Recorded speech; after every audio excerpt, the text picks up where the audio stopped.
Welcome sa ating programang Boses ni Magdalena. Hindi alam ni Tanya kung kaninong driver siya binili ng kanyang tiyo. Nagpaalam na siya sa matandang katiwala at tumungo na sa sasakyan. May kaunting excitement siya na nadarama dahil baka kay Mang Raul siya ibinilin ng kanyang tiyo. Ngunit laking pagkadismaya ng dalaga nang buksan nito ang passenger seat kung saan niya balak na sanang umupo. Hindi si Mang Raul ang nasa driver's seat, kundi ang isang driver na kasama kanina ni Mang Raul sa garahe. Kaya naman binuksan na lamang niya ang pintuan sa likod. At doon na lang umupo ang dalaga. Habang tinatahak nila ang daan, papalabas ng San Juan, ay may niliko ang daan ng driver. Ma'am Tanya, ay di ho tayo mag-shortcut. Wika ng driver. Nang makita nitong napakunot ng noo ang dalaga habang tinatahak nila ang daan. Bakit ngayon niyo lang sinabi? Medyo pabulyaw na wika ng dalagang balikbayan. Dahil bigla siyang kinabahan nang magiba ang kanilang dadaanan. Kala ko naman ikikidnapin mo na ako eh. Pangbawing biro naman ang dalaga sa driver. Malubak ang daan at puro talahiban ang kanyang nakikita sa paligid. Kaya naman panay linga ang dalaga. Nahimasmasan na lamang siya nang makita ang isang pamilyar na sasakyan. Ang isa sa mga sasakyan ng kanyang tiyo na may trailer din. Lumiwanag ang mukha ng dalaga nang makita nito bigla si Manong Raul na bumaba mula sa sasakyan nito. Ay Ma'am Tanya, pasensya na ho kayo ha. Si Mang Raul na lamang po ang maghahatid sa inyo sa Maynila. Hindi ko ho kasi talaga kabisado yung daan doon eh. Aniya ng driver. It's okay, Manong. Can you call him na? Kasi baka gabihin kami sa daan eh. Wika ng dalaga. Nang makasakay na sa sasakyan si Mang Raul. Alay, pasensya na Ma'am Tanya. Napakarami kasi talagang inutos sa akin ni Bossing eh.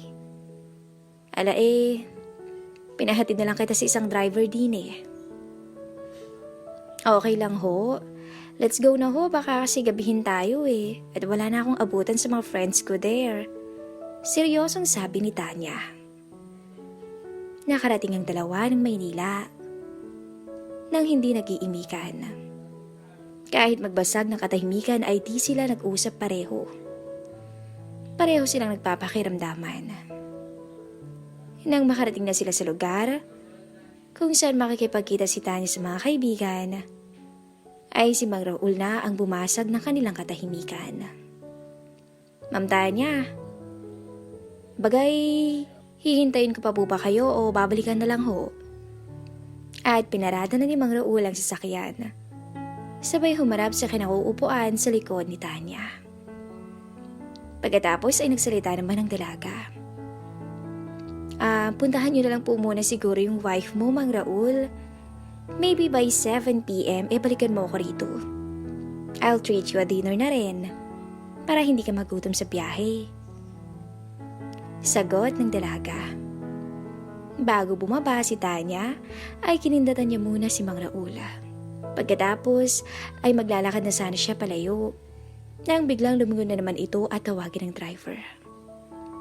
Mang Raul, can I ask your number?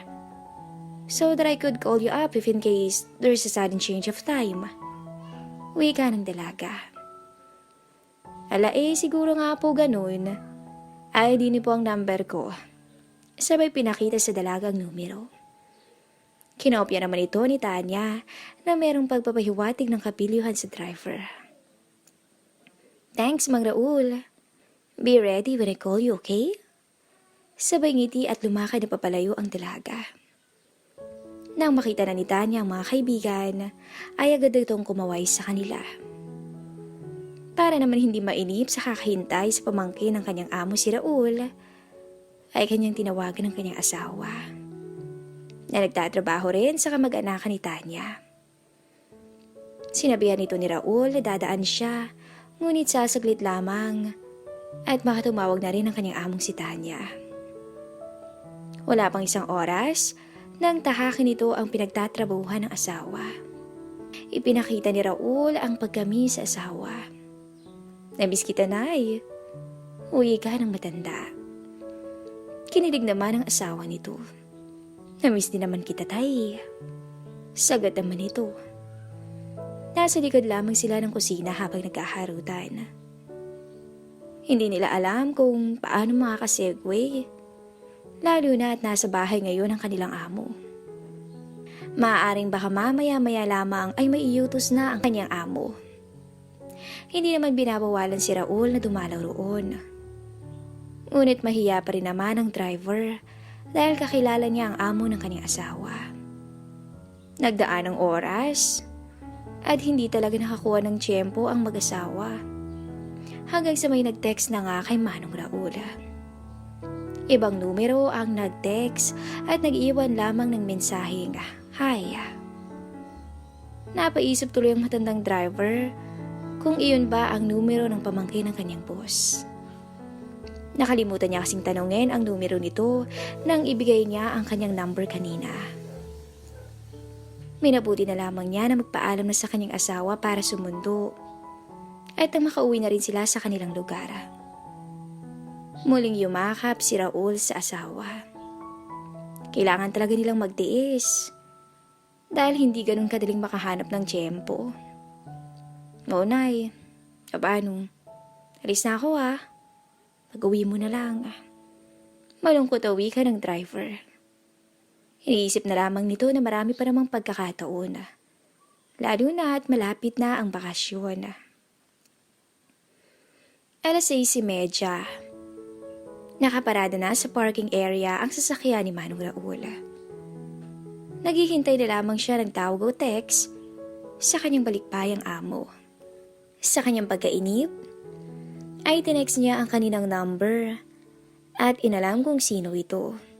Baka kasi mamaya ay hindi ito ang kanyang Ma'am Tanya.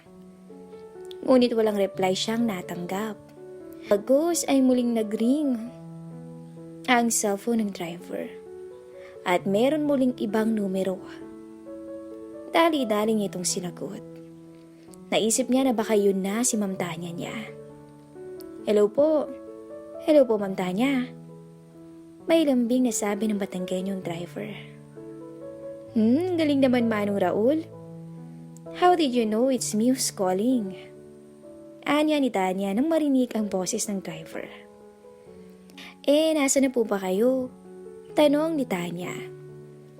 "Nandito na ho ako sa may parking. Pauwi na ho baga tayo?"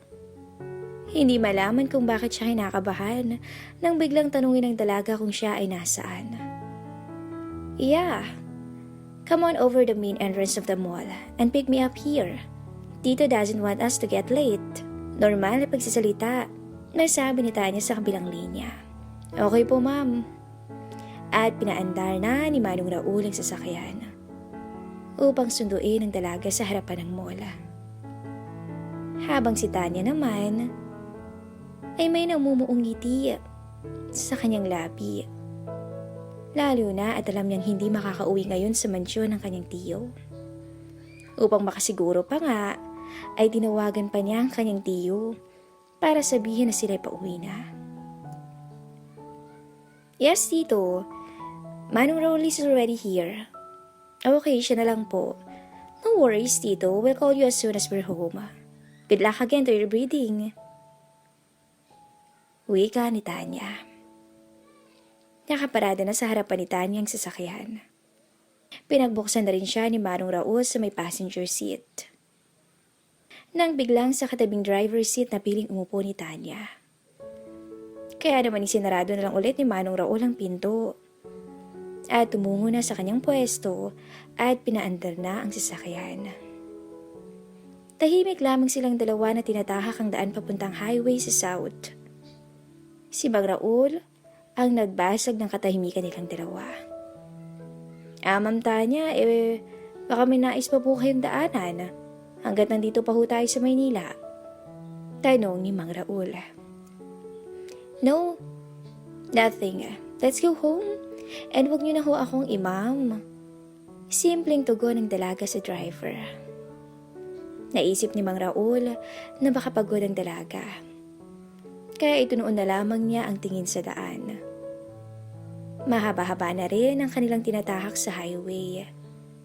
Nang buling basagin ni Manong Raul ang katahimikan sa loob ng sasakyan. Pabaling-baling kasi ang dalaga sa kanyang upuan. At sa pagkalikot nito ay hindi niya alam kung sinasadya ba ng dalaga na ibuka ang mga hita. Dahil doon, ay nakikita ng matanda ang kulay ng suot nitong panloob. Ma'am Tanya, alay ayos lang ho ba kayo riyan? Tanong ni Manong Raul.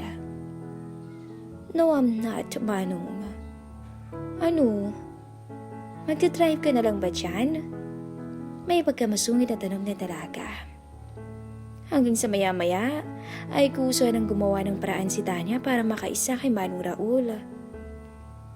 Hinawakan ng dalaga ang umbok sa harapan ng matandang driver. Habang ito ay nagmamaneho. Alain, ako po ma'am. Ay ako'y kinakabahan sa inyo baga. Baka naman ako'y mabitan ng inyong tiyo niyan. Uwi ka ni Manong Raul. Kahit labag ang kanyang sinasabi, iba naman ang nararamdaman ng matandang driver. Oh, so you don't like it? Namula at nahihiyang wika ng dalaga. Sino baga naman ang tatanggi sa inyo? Kaso, wag naman ho dito at baka tayo ay maaksidente. Kay pangit naman hong pakinggan o basahin sa balita na tayo na-aksidente nang dahil sa kainitan nating dalawa. Pagbibiro pa rin driver para bumaba ang nararamdaman ng dalaga. So funny, Manong Raul. Itabi mo na lang. Mag-Raul naman eh. Agad namang iniliko ni Manong Raul ang sasakyan. Isang daan na madilim at animoy bibihira lamang ang sasakyan na dumadaan. Sa isang mapunong lugar niya ipinarada at pinatay ang makina ng sasakyan. Maging ang ilaw na rin ng sasakyan. At sa loob ng sasakyan ay inumpisahan na ng dalawa ang kanina pa nila ninanais na gawin. Mapusok ang dalaga. Ngunit magaling si Manong Raul. Kaya marahil nang humaling ang dalagang balikbayan eh. Dahil magaling talagang kumain si Manong Raul. Kahit nahihirapan sila sa kanilang pwesto, ay wala lamang yun sa dalawang nagniniig. Matapos yun, ay si Tanya naman ang bumawi sa matanda. Umupo siya sa kandungan ni Manong Raul. Habang taas baba at enjoy na enjoy sa sarap. Kung makikita mo lang sa labas ng sasakyan, ay mahahalata mo na may nangyayaring kababalaghan sa loob nito. Enjoy na enjoy si Tanya sa matandang driver. Ganon din naman ang hindi makapaniwalang si Manong Raul. Ini-enjoy ang bawat katawa ng isa't isa. Nang matapos na ang dalawa sa nakakahingal at nakakapagod na pagniniig, ay nagsalita ang balikbayan. You never fail me, Mang Raul. Wika ni Tanya at muling initian ang driver. Makikita naman sa mukha ni Mang Raul ang hindi pa rin makakapaniwalang reaksyon. Hindi makapaniwala sa nangyayari ngayong swerte sa kanyang buhay. Abangan po ang susunod na kabanata ng ating story.